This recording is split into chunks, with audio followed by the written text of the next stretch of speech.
How's it, guys? Okay, bit of an interesting video I have today, and I have my heading in my head that I want to name this video, and it's going to be did or have Dolby Atmos been lying to us? And the reason I say that, I don't know if you guys in the audio community have been following a lot of videos that have come out after they had the Hi-Fi Summit, where they were talking, I keep on forgetting his name, that clever German fellow that invented Auro-3D, Mr. Wolfgang something. I will put his name in the link.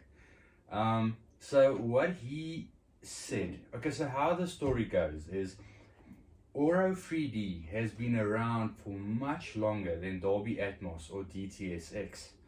But unfortunately, how things work in the world as a whole is the guy with the most money wins to market. So Dolby has much more money than he had. So Dolby Atmos and DTSX, Dolby Atmos being the main leader in the 3D audio game, they went to market with it. But all of the higher end receivers, you used to have to pay for the upgrade on the Denons, but now from the 4700 upwards, it comes with Auro-3D. I've had this feature for about 3 generations now, and you pay for it because those units are quite a bit more expensive than the ones without Auro-3D. And I just never implemented it because there's no supporting format. Dolby Atmos is ruling the roast, like I said, ruling the roost, and DTSX is on their heels, and Auro-3D. So what do you now do with that technology?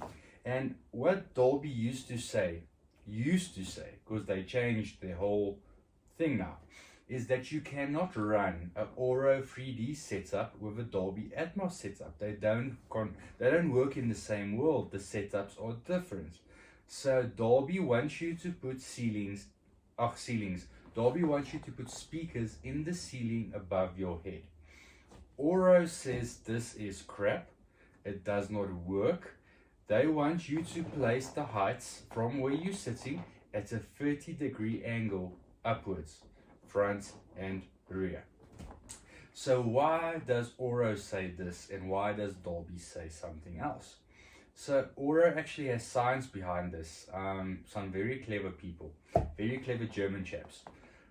So what they say is, when you look at how the human ear is designed, it sits on the side of our heads and it's coned. So you can hear up to a certain point, and when sounds start to get above you, now you can hear them, but you can't locate them anymore. So it will be a 3D sound stage, but it won't be an object-based sound stage.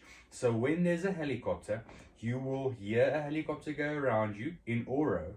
When it goes above your head, it's now above your head. You're not going to hear that helicopter move around as much as you would on the 30-degree plane. So it makes a lot of sense. And Dolby actually came to the table now and said, okay, Mr. Auro-3D was correct. You can use that for Atmos as well. So a lot of guys have jumped on this and changed the configuration, me included, because I've had this tech for how long? Why not? And played around. So I'm going to add some pictures in here, show you what I did. So I still have my in ceilings. I'm not going to take them out. I made this setup. This is the main MK room. I made this so I can switch between Atmos and DTSX on the fly, because I have a Denon A110 that can do 13 channels, but it's got 15 outputs. So I can put all the speakers on, and as I change, it switches internally. Brilliant. So I got my hands on some more MK speakers, because this is an MK room. I want to keep it all MK. So I think it was the I'll confirm the model number.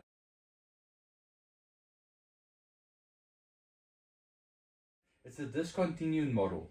I got those on a clearance deal, so I put two 50 degrees up, I put two 30 degrees back.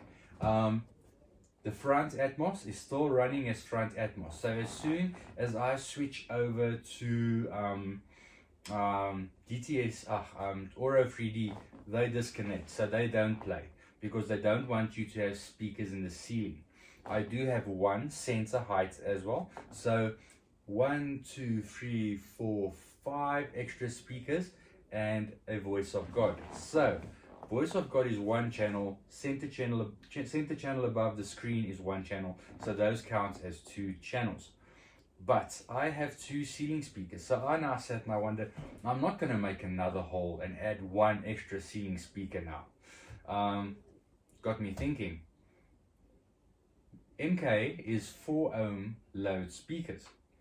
The speakers I have in the back are definitive technology from my previous setup, which are 8 ohm speakers. So in theory, if I connect those 2 speakers together as one, we are going to double the resistance. We will take 8 ohm to a 4 ohm load and essentially have one big ceiling speaker above our head, being 2 acting as 1.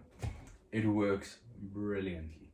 I have been doing demos. I would listen to the Dolby Atmos demo disc. Lots of different things. John Wick, some of the demos of the Leaf, all that sort of stuff. And let me explain to you what is happening here.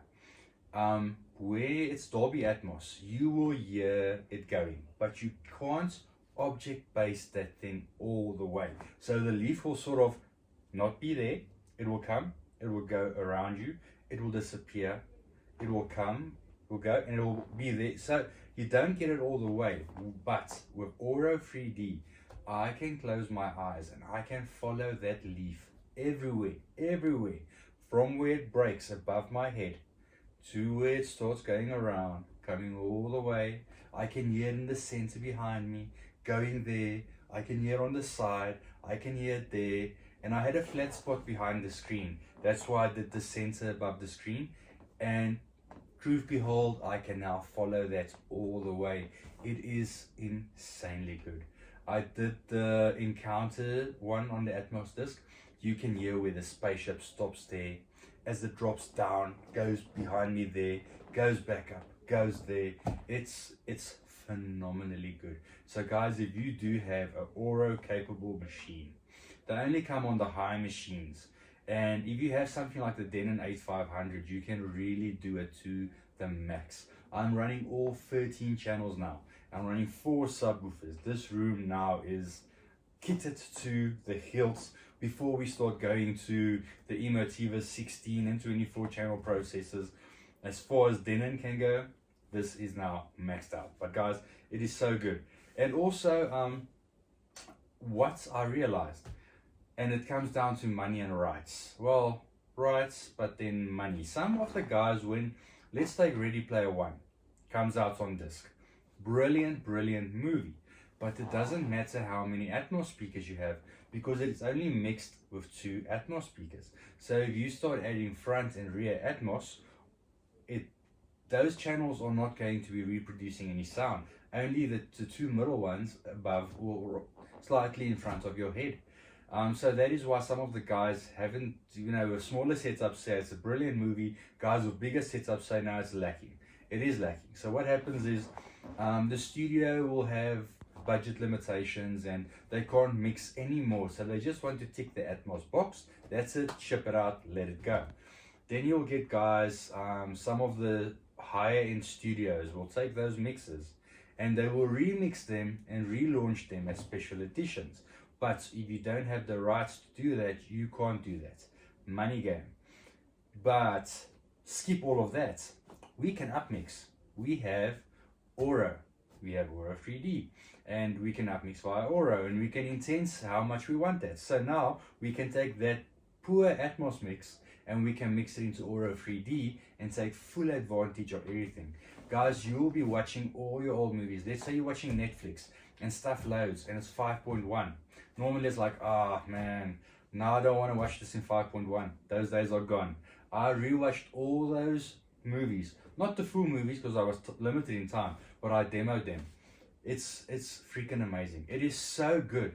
It's better than the Atmos mix that came out originally. Is if you had the disc, you can pop that disc and then you can go to Netflix and you can upmix with Auro.